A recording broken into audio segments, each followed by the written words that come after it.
y'all, welcome to Cross Politic. This is never how you want to start a show, but our brother Voddie Baucham has passed away. He passed away earlier this afternoon. He's with the got a Lord. New heart. He's with the Lord. He's got a new heart. Yep. Man. And he was 56 years old. I'm 46, 10 years older, born in 1969. And we know Voddie's touched so many. I mean, we loved Voddie. We had him on. Yeah. He was just up here weeks ago. Yeah. Having a. I don't even know what I'm doing here because Knox in here. Make it stop. And I'm making it stop. I'm hitting a button. I can't talk about Voddie with that still going. And what a world that we live in. Yeah. And I mean, this is from death to life, back to death. Right. And Charlie just passed away last week. Right. Voddie, who was a godly man, a statue in the faith, a pillar in our modern among our modern pastors. Yeah, stalwart. And one of the we've talked so much about this on the show about I've been saying this. I've been in debates recently with some of my liberal friends and stuff, and I was like, and even Christians I've been debating. I just want you to be consistent. Like, just show me that you can be consistent, and I'll continue talking with you. Right. Right. If you're constantly inconsistent. Right. Which is what the leftists are constantly, and I don't want my conservative brothers who are doing this to get out of jail free card kind of here, because they're absolutely struggling with the same problem because they aren't consistent in the word. Sure. In scriptures. And we're living in this massive contradiction in America. Here's Voddie. We had him on the show. This is the last time we had him on the show. I can't remember. I don't know. But it's one of our favorite times we had him on the show in the studio in person. He was pounding on the table and he tried to break one of our mics. That's right. And so here's Voddie, I think, getting to the heart of some of this inconsistency. This is needed for our freedom. So what he's saying there is we will sacrifice our children for the sake of what he calls freedom. Stop. We will sacrifice our children for the sake of freedom. Who shot who? Hold on. No. I don't want to have a baby right now because I want to live my life. You better shut up. I don't want to have a baby right now because I want to finish school. Right. I don't want to have a baby right now because fill in the blank. Right. So I will sacrifice this baby for free in the name of my freedom. Right. Jim Wallace ain't going to make that argument though, is he? No. He's not going to make that argument. He'll defend that. So it's amazing that you done broke the mic. I done broke the mic. Fix the mic. I don't care if you got to hold it for him, Gabe. But it's amazing that these people are making some of the exact same arguments, right, that we're making, but they're making them on the exact opposite side of the equation. Right. Yeah. Right. So they're recognizing the appropriateness of the positions that we're taking and the things that we're arguing for. But when we argue them for the wrong topics, then they say somehow we're evil, we're wicked, we're unhinged, yada yada yada. We're fascist. We're fascist. That is such classic Voddie. Man, what a. Yeah, I mean, he could be so. I mean, he was so intense, and that whole show, he was pretty intense. He was excited. No, I think Knox knew, he knew he was coming, and I think Knox had loaded the barrel of clips that he knew he that was made him mad or something on purpose. purpose. Gonna get him. Knox always referred to bad Voddie. He was like, "Are we gonna get bad Voddie?" Because because he could go after. But then in the next minute, he's got such a great sense of humor. But we're gonna do a full show honoring our brother Voddie next week when Knox gets back. When Knox gets back, but we wanted to start by simply acknowledging, and then I think in our way, what we want to do is I want to honor him by honoring what he was teaching us to do there. Which is what you were just talking about a minute ago is consistency. Yeah. And I think it was one of the things that made him such a faithful man was his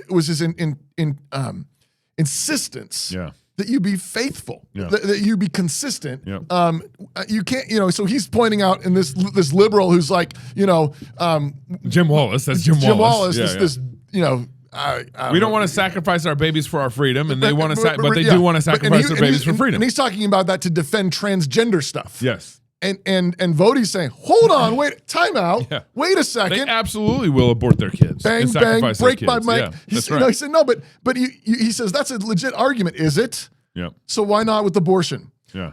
So this last week, one of the exciting things well, I don't know if exciting is quite the right word, but one of the things that happened in the aftermath of Charlie Kirk's assassination was Jimmy Kimmel. Yeah. He got booted off the air for 5 days or something. I don't know. He had to go sit in the corner. Yeah. With a little cone on his head. And he had to think about things. And he had to think about it. He went into timeout. We call it TV timeout. and then after a few days, after they thought about it, they let him come back. Right. And after one of the local ABC studios got shot up. Yeah. And this is what he had to say. I do want to make something clear because it's important to me as a human, and that is, you understand that it was never my intention to make light of the murder of a young man. I posted a message on Instagram on the day he was killed, sending love to his family and asking for compassion, and I meant it, and I still do. Nor was it my intention to blame any specific group for the actions of what it was obviously a deeply disturbed individual. That was really the opposite of the point I was trying to make. I want to point out here before we go there. Wrong. Quick, when this goes back to Voddie's clip. Yeah. And this is whenever the liberals use the word freedom, they don't mean freedom. No, they don't. Right. Whenever free speech, they don't mean free speech. Right. Whenever the liberals, you think of the buzzword. Right. Love. Right. They don't mean love. They don't mean love. No. And this is one of the and I think part of, maybe this is going to get us way down the show, but part of the reason why I think God has given us Islam in our nation, Hindus in our nation, is because we as a church have been unable and ineffective to deal with the inconsistencies in our own nation. Yeah.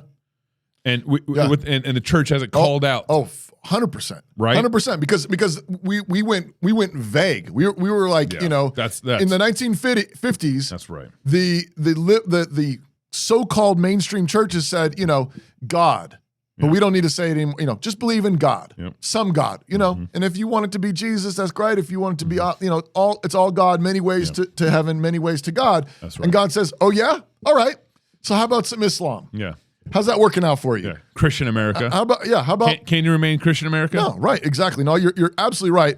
I just want to point out though that of course he lies. Yep. This is supposed to be kind of an apology. He can't even be consistent with his own apology. Because what he actually said, so what he got booted off, what he had to sit in the corner for a couple days about, was what he said in the immediate aftermath of Charlie Kirk's assassination, which was this. We had some new lows over the weekend with the MAGA gang desperately trying to characterize this kid who murdered Charlie Kirk as anything other than one of them and doing everything they can to score political points from it. Okay, there you go. Anything other than them. Meaning MAGA killed MAGA. MAGA, that's what he said. MAGA killed MAGA, and that this young man was inspired by MAGA. Yeah. And then notice what he also said in his tearful apology attempt to whitewash everything. Yeah. He said it was not his intention to blame any specific group. But that's exactly what he did. That's exactly what he did. Yep. Number one. And number two, there is a specific group that needs to be blamed. Yeah. And it's the group that Jimmy Kimmel would never blame because, well, it's his group. Yeah, that's right. So, for example, Governor Gavin Newsom in California, listen to how he's talking about Trump and Trump's administration. Look, we had a 15-year-old disabled kid in Los Angeles was waiting for his sister to come out of high school, and they pulled out guns on this kid. They pulled out guns and handcuffed this young child. That's happening in the United States of America. Masked men jumping out of unmarked cars, people disappearing, no due process, no oversight, zero accountability, happening in the United States of America today. People ask, well, is authoritarianism, you're being hyperbolic? Bull, we're being hyperbolic. Oh, if you're really? Black and brown community, it's here. Not being hyperbolic. And so I I'm deeply proud that I had the privilege of signing the nation's first bill to address the issue of masking, also to require not during a pandemic masking. The issue of masking. To your point. I mean, if some guy jumped out of an unmarked car in a van with a mask on, tried to grab me, I mean, by definition, you're going to push back. And so these are not just authoritarian tendencies. These are authoritarian actions by an authoritarian government. So you saw what Stephen Miller said last week. This should put chills up. Fine. Called the Democratic Party an extremist organization. Because they are. A terrorist organization. And saying he's going almost after his there. enemies. You saw the tweet that Donald Trump sent out, Truth Social, basically telling Pam Bondi, I want these 3 people taken out. That's happening in the United States. This can't be normalized. None of this can be normalized. You cannot live in a world. So basic statement here. You can't live in a world where there's 2 competing worldviews. Right. And then, of course, you can obviously, the competing worldviews eventually get into Islam and Hindu. You can't exist.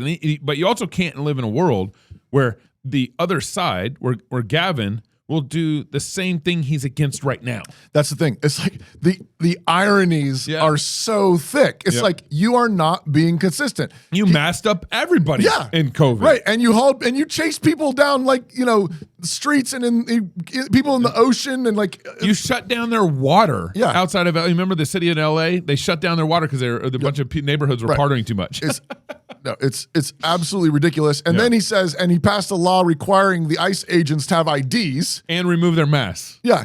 And it's so the masking thing, one, IDs. And what are the ICE people doing? They're trying to find illegal immigrants. And we're saying, should the illegal immigrants have IDs? Which is lawful. Yeah, but exactly. They're trying to support the law. And he's like, no, you need to take off your mask and you need to show your ID. Do the illegal immigrants need to show IDs? Yeah. They don't even have IDs. Right. And he's totally against that. Well, and this is part of the inconsistency. And part of their play, Joe Rigney, empathy. Right. They're, 15-year-old kid in a wheelchair. In a wheelchair. Yeah. I don't even think that kid's real. Yeah, I think Gavin made him up. Well, we heard rumors that it may have been a total made up story. Yeah. But here's the thing: it's he says, is this hyperbole when I say this is authoritarianism? People are disappearing. Yeah. They're getting masked guys are hauling people off, and so it's if that's true, then you are inciting violence. Mm-hmm. What are people supposed to do? And he says, I understand people pushing back. Yeah. Kamala's been talking the same way. Listen to Kamala talking the same way. Right now we are dealing with, as I called him at my speech on the ellipse, a tyrant. Talking about Trump. We used to compare the strength of our democracy to communist dictators. That's what we're dealing with right now. Communist dictator. And these titans of industry are not speaking up. Okay, so again, first of all, Gavin Newsom calls out the Republicans for calling the left tyrant. Right. That's what Gavin did. What about Kamala? What about Kamala? Again, the point is let's be consistent. But of course, in order to be consistent, you have to have a standard, and they don't have a standard. Their standard is however they're feeling today. Notice also she calls him a communist dictator, mm-hmm. and then she calls for the titans of business. To stand up to him. CEOs of Fortune 500 companies, the big business owners, stand up to these communist dictators. Now, number one, first of all, this was really hilarious. I think is it the same conversation or is it a different conversation? It's the same one. Yeah, in the same conversation, she endorses an openly communist running for mayor of New York. Yeah. Listen. Arguably the fastest rising star right now in Democratic politics is Zoran Mamdani. What do you think of mainline Democratic shyness and agitation about the prospect that he's going to win? Look, as far as I'm concerned, he's the Democratic nominee and he should be supported. Okay, there you go. So he's the communist and we should support him. And Donald Trump's a communist and we shouldn't support him. Right.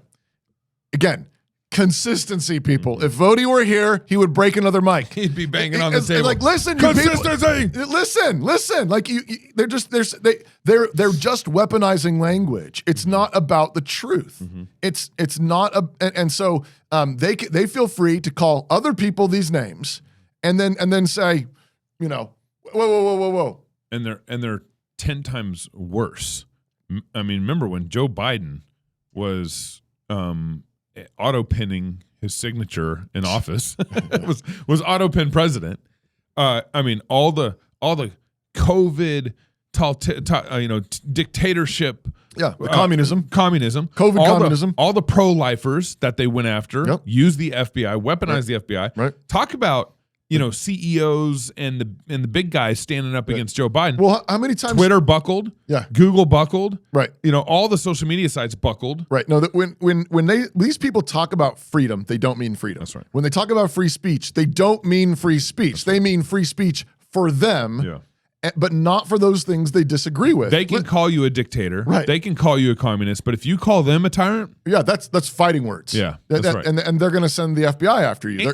And all the while, like their side's the one actually shooting at us. Right. It's like what is it? Gaslighting. It's like violent gaslighting. Absolutely. You is what they're doing. Absolutely. So Jimmy Kimmel goes on to talk about how important free speech is. And spend time with comedians and talk show hosts from countries like Russia, countries in the Middle East, who tell me they would get thrown in prison for making fun of those in power, and worse than being thrown in prison. Like us. They know how lucky we are here. Our freedom to speak is what they admire most about this country. And that's something I'm embarrassed to say I took for granted until they pulled my friend Steven off the air and tried to coerce the affiliates who run our show in the cities that you live in to take my show off the air. That's not legal. That's not American. That is un-American, and it is so dangerous. So we don't have this. We don't have this video because we decided not to play it. Yeah. But Jimmy Kimmel, during COVID, when Trump was suspended from Twitter, went off on that. Right. And said, "Hey, Trump, I'm sad you can't be on Twitter anymore. I'm sad you can't be on YouTube anymore. I'm sad you can't be on Snapchat." Apparently, I didn't even know Trump got we banned got it. from Snapchat. Oh, we got it here? Yeah. Oh, let's play it. It's been unusually quiet over the past few days because Trump has been banned from Twitter permanently, which I have to say, the only thing scarier than Donald Trump tweeting is Donald Trump not tweeting. It was a way for us to know where he was. It's like when they put a bell on a cow. Trump's account was suspended on Friday, so he tried to tweet from the official POTUS account instead, and then they stopped that too. Many in Trump land believe it's wrong to encourage a corporation to ban someone for their political statements, which, who was the guy who told the NFL to ban the players who kneel? Oh, that was Donald Trump. I guess that was different. Trump has been suspended from Twitter, Instagram, Facebook, and even Snapchat. But don't worry, Mr. President, there are still plenty of apps you do have access to. You still have Spotify to drown out the sound of millions of people cheering as you leave. You still have Pet Finder since you're on the outs with Mike Pence.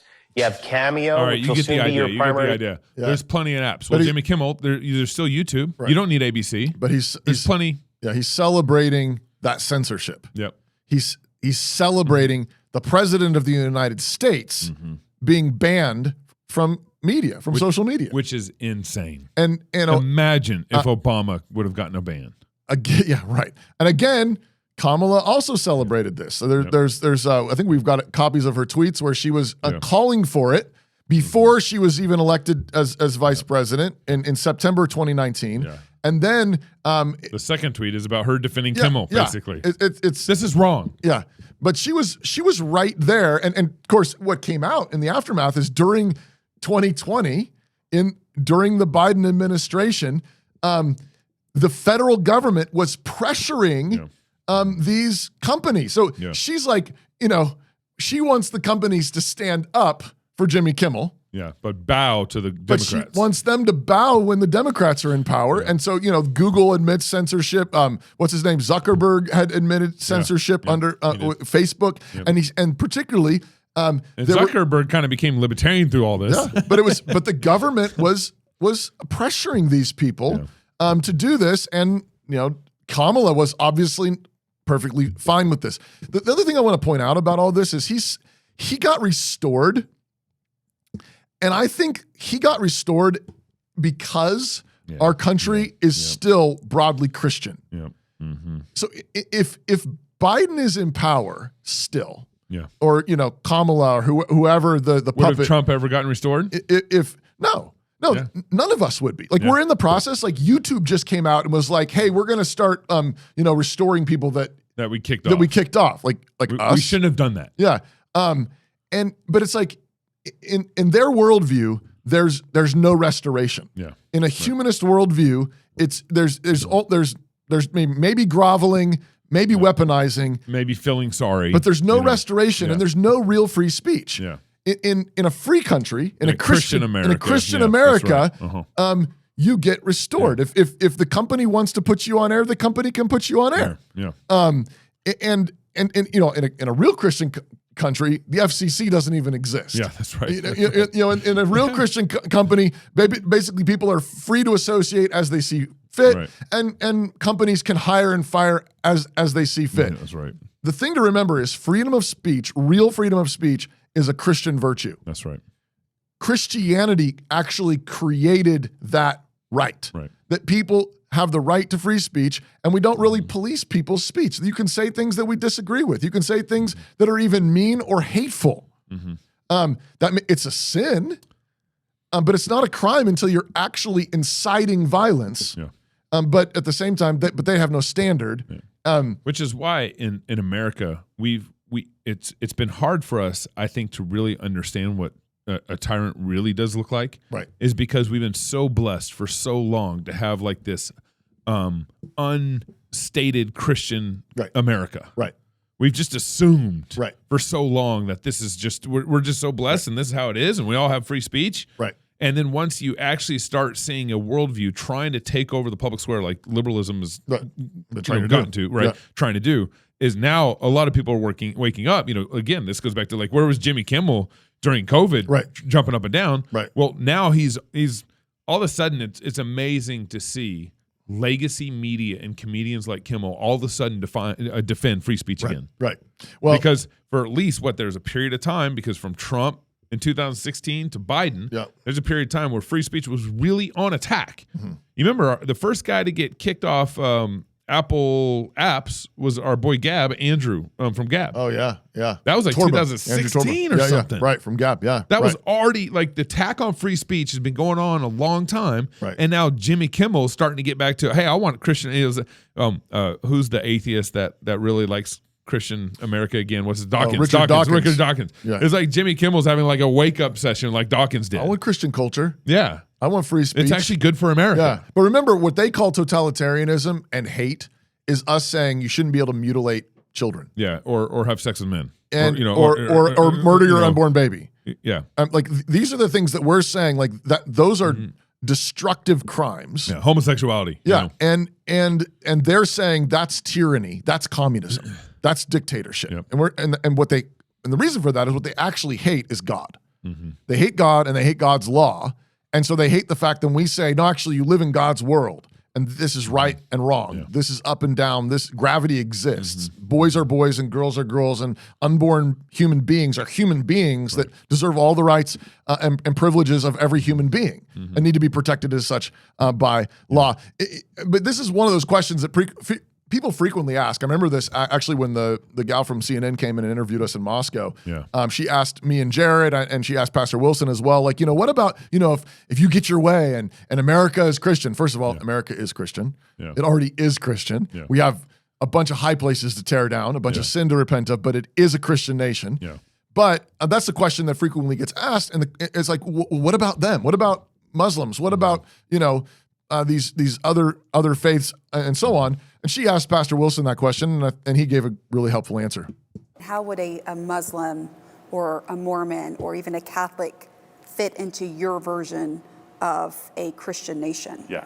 So one of the reasons we have such problems with assimilating Muslims and all these different Hindus is that there are so many of them, right? So if we had a Christian republic and a Muslim came to Disneyland with his family, we have no problems.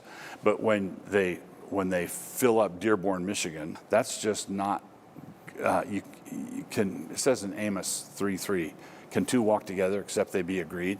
You cannot put alien worldviews together, cheek by jowl, and have peace, right? So basically, I think a lot of the religious turmoil that we have, the clashes that we would have, could be addressed by a sane immigration policy, not a policy that tries to regulate what people can say or do in their religious convictions while here. So notice that. So he says that this America would continue to have a freedom of speech. Yeah. You know, Nothing would change. Nothing would change really about the First Amendment. But you start importing right masses of people who have a different worldview. Right. Which is you know, so we've got that, and he's right. We've got that. We're importing it into our land with mass immigration and Muslims and Hindus and so on. Yep. The thing that we also have to recognize is that we started creating it in our own land, particularly through the public school system. A different worldview. A different worldview. So it's like we've created the monster. Yeah. That is trying to devour us now, because we said, I mean, we shouldn't have had government funded schools to begin with, but then on top of that, we drove all the Christianity out of them. We said no God in schools, no Bible in schools, no prayer in schools, and so we insisted on atheistic schools. Yeah. And what could happen? Yeah. Like what could go wrong? Like we create, so how can two walk together except they be agreed? Well, we created that in our own. We've raised generations, and then they go to universities where the university professors are even more extreme versions of this atheism and this humanism and this secularism that hates Christianity, that hates God, and that thinks that His law and His ways are tyranny, who think those things are totalitarianism. And then when you have a real communist running for mayor thinks that's freedom. And I'm gonna governmentize all these grocery stores in my town. So not freedom. Yeah. No, so part of us protecting freedom of speech is limiting these antagonistic worldviews. And we've got to do that both in terms of immigration policy, but we've got to also do that in terms of what we're training and raising up in our own households in our own countries. And this is where America's just we've been too nice to competing worldviews. Yeah. No, we've not tried to make been peace suspicious enough where there's no peace. That's right. You know, and we've done that, and then of course this started with liberalism, right? And I think your word "suspicious" is really good. Where pastors were not suspicious enough, right? But this goes back to Charlie Kirk. Yes. How do we think that Democratic Party, who wants to kill 60 million babies in 50 years or whatever it was, and to be fair, lots of Republicans agree, went along with it, and the church has been involved in it, and then all of a sudden the Democrats think it's wrong to kill a 31-year-old Charlie Kirk, right? Like that's Jimmy Kimmel arguing about free speech and wanting free speech now for him, well, but not wanting free speech for Trump then, right? No, well, you're about to get mad, Gabe, so just, kind of try to hold it together. Jimmy Kimmel went on to talk about, the Erica Kirk forgiveness moment, but tried to roll it all in with a bunch of that same gunk. Yeah. Go ahead. Maybe the silver lining from this is we found one thing we can agree on, and maybe we'll even find another one. Maybe we can get a little bit closer together. We do agree on a lot of things. We agree on keeping our children safe from guns, on reproductive rights for women, Social Security, affordable health care, pediatric cancer research. These are all things that most Americans support. Let's stop letting these politicians tell us what they want and tell them what we want. Okay?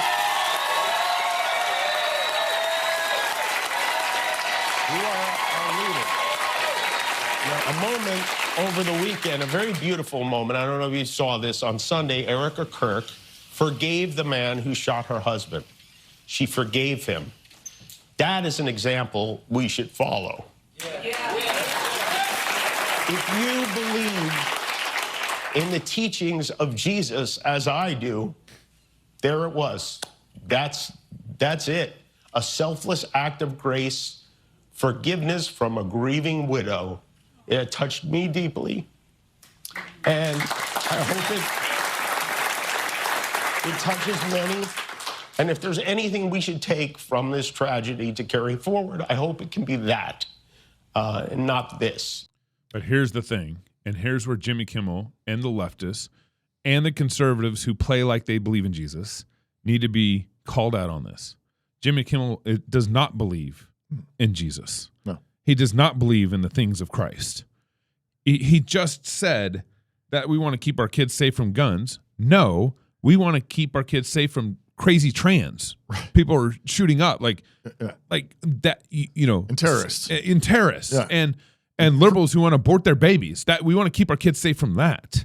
And then he said reproductive health rights. Yeah, we all agree on abortion? On abortion? No, we don't. And neither does Jesus. You do not love Christ. Right. Now, I think Erica's statement was powerful. Right. I think it was good. I'm glad that it struck Yeah. Jimmy at some level Right. here. But this is Jimmy's whole, if you know, it's helpful to break these things down because you can see at the beginning he's not really for free speech. No. He says he is. He didn't apologize. He didn't apologize. He lied about what he said. Yeah, he mischaracterized what he actually said, which is that's the heart of forgiveness. Is you go back and you look and say, yeah, this is what I said. That's right. Yeah, it was wrong. And then we get to the most, I guess, touching part of Jimmy's monologue here, talking about Erica Kirk, and he still can't be consistent. That's not repentance. That's not a love for Christ and his ways. Right. And that's just and so don't be fooled because he's still preaching the same old worldview that got him here and that got America here in this first place. Absolutely. And I think you're right. Earlier you mentioned Richard Dawkins. There are so many people in this world that want the fruit and they don't want the tree. They don't want Christ. They don't want Christ. They want the love and the fellowship they want the and fruit the peace of what he gives. Yeah, that's right. The fruit of his, Richard Dawkins said, I want to be a cultural Christian. I want cathedrals and I want Christmas carols. I miss that. Mm-hmm. But he doesn't want Christ. He doesn't believe in God. And it's like, you can't have the fruit. You can't say, I want apples, but I hate apple trees. That's right. That is absolutely insane. And you can't say, I'm for Jesus, the same that Erica Kirk is for. No. And actually believe in the murder of killing babies. Exactly. And I just want to point out too that, you're right. He doesn't, like, the Jesus he's talking about is not Jesus of Nazareth of the New Testament. That's right. Because he's denying in the same breath the things that Jesus himself affirms, which is the law of God. Yeah. He came and said, I did not come to set aside the law. I came to fulfill the law. I came to establish the law. He came and said, you've heard it said, if you commit adultery, you're in big trouble. But I tell you that if you lust after a woman who's not your wife, you commit adultery in your heart. And if you hate someone in your heart, you've murdered them in your heart. Like he's not setting aside the law of God. He's affirming the law of God, and he's taking the law of God and he's saying this is meant to get to your heart. Yeah. And Jimmy Kimmel's he's also said, I hope we can agree on the forgiveness. Mm-hmm. But even this, like, no, I don't believe you. Yeah. Seriously, like, I think you are having an emotional experience. Mm-hmm. I think you want to believe in that, but you don't believe in that. You aren't ready to get on your knees. And I don't think he would forgive conservatives. No. I don't think he would forgive people that have, who would say, like, I'm dedicating my life to ending abortion. Yeah. Like, I don't think he would forgive that. No. I think he's claiming that, but I think this is another example where it's like, when it's convenient for me and when it suits me and when it suits my side. But I think this is also an example of the way that liberalism seeps into conservative households and conservative churches. That's right. Because I bet you, I'll put some money on it. Somebody out there that's watching or listening, you find it for me. Some middle of the road mega church pastor. Yep, is playing this video. Is going to play this sermon video. Point. Is going to play this video. 100%. And it's going to say, say, look, Jimmy, look how Erica Kirk's testimony is struck Jimmy. And it's like, in a very superficial, sentimental way, I'm sure he was touched. Yeah. But you have to hold the whole clip together. Yeah. He just affirmed abortion. He just affirmed socialism. He just lied about the apology, and you're getting played. That's right. You're getting played. Preach it, Toby. And Christians get played. They get played by sentiment. This is what Joe Rigney's whole point about toxic empathy, about this you get people sucked in by the feelings. That's right. And they say a couple of nice things, true things, and then there's a hook in there, and they say, "Now come with me."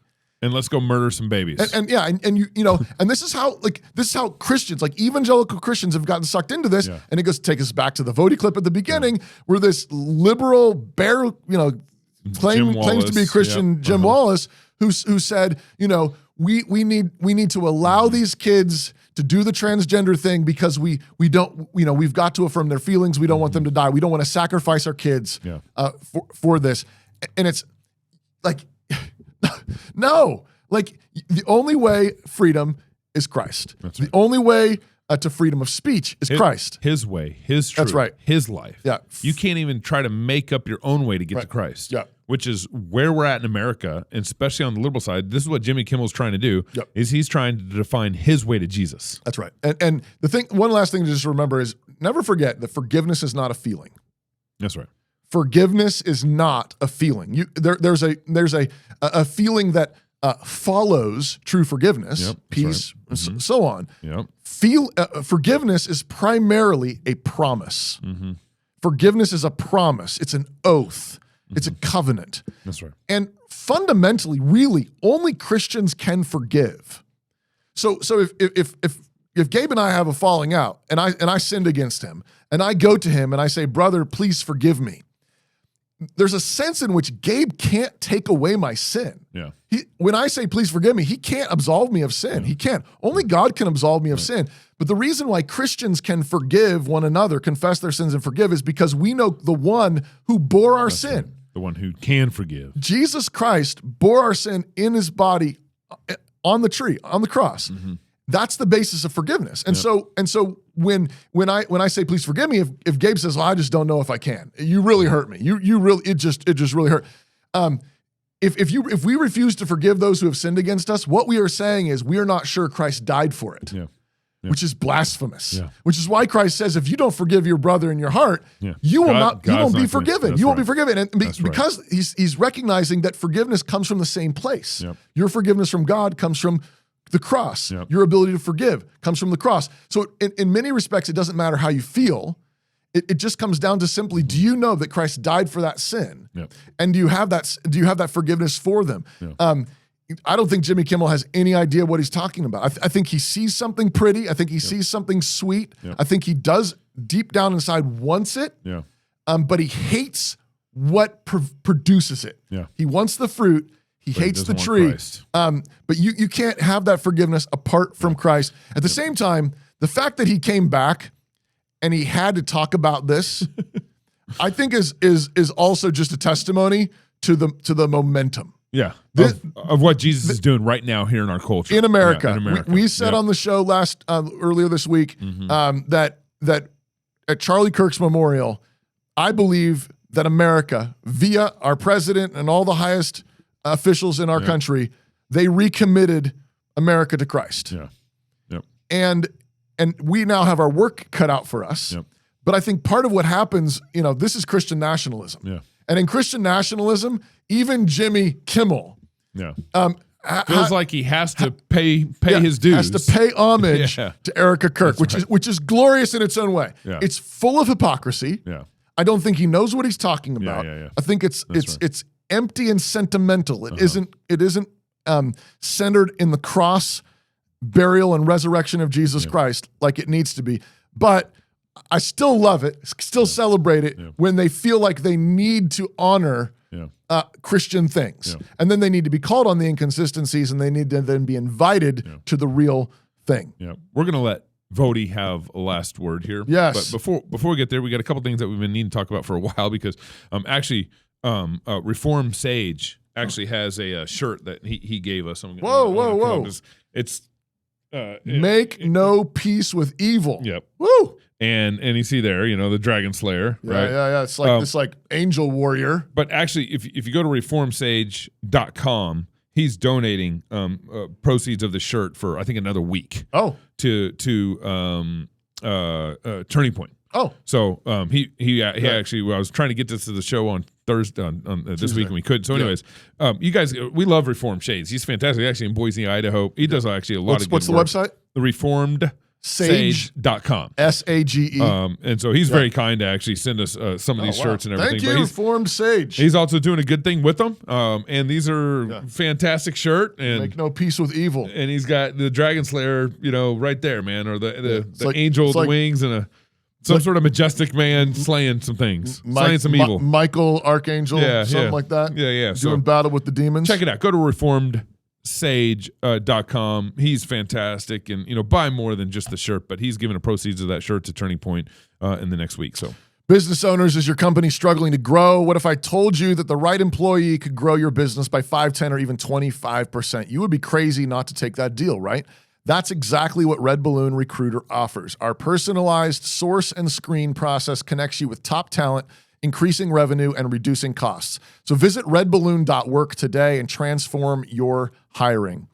Is your website user-friendly, fast, and cohesive? Does your brand clearly communicate who you are and what you have to offer? Whether you're just getting your business started or you've been around the block, Mad Bear Creative can help you with all your design needs, from brand identity and web design to SEO and marketing materials. As a husband and wife team, Julio and Rosalind are excited to partner with other small but mighty business owners to capture attention, drive engagement, and unlock growth for your business. Visit madbear.io to sign up for a free consultation and discover how Mad Bear can help you build your legacy today. With that, we're going to let Voddie have about the gospel. We're going to let Voddie have the last word. He's going to preach the gospel like he did. Voddie's living this out. He's living this right out now. And man, so grateful for Voddie. And we're looking forward to doing a full show honoring him next week. Yeah. Lord bless, fight, laugh, and feast. When people say, no, our problem is this, our problem is that, we say, no. Our problem is that God created the world, and God created man, and he put man in the garden to keep the garden, and he gave the man a command, and he held that man to perfect, perpetual obedience to that command, and he promised him life if he kept it, and death if he didn't, and he didn't keep it. He ate. And because he ate, because of that one man, sin entered the world and death through sin. And everyone born from that man through ordinary generation inherited that man's sin nature. And because of that sin nature, sins proceed from it. And our world is broken because of that sin. And we stand guilty before a holy and righteous God. And we know that he's holy, and we know that he's righteous, and we crave justice. But the problem is that if God gives us justice, we all die. And so that God, in his goodness and in his mercy, sent forth his son, who was not born of ordinary generation, but was born of a virgin. Yes, the virgin birth matters. Why? Because if he's born of ordinary generation, he's born in sin. But because he's not born of ordinary generation, he's not born in sin. He's clean of sin. His record is clean. And he keeps his record clean. And he obeys God's law.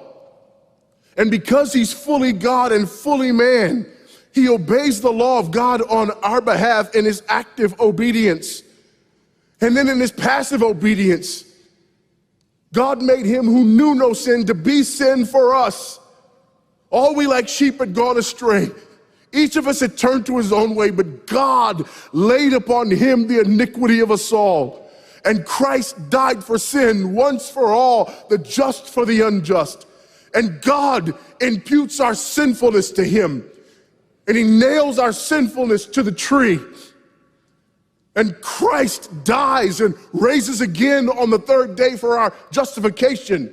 And there's another imputation. The righteousness of Christ is actually imputed to us so that God can be both just and the justifier of the one who places faith in Jesus Christ.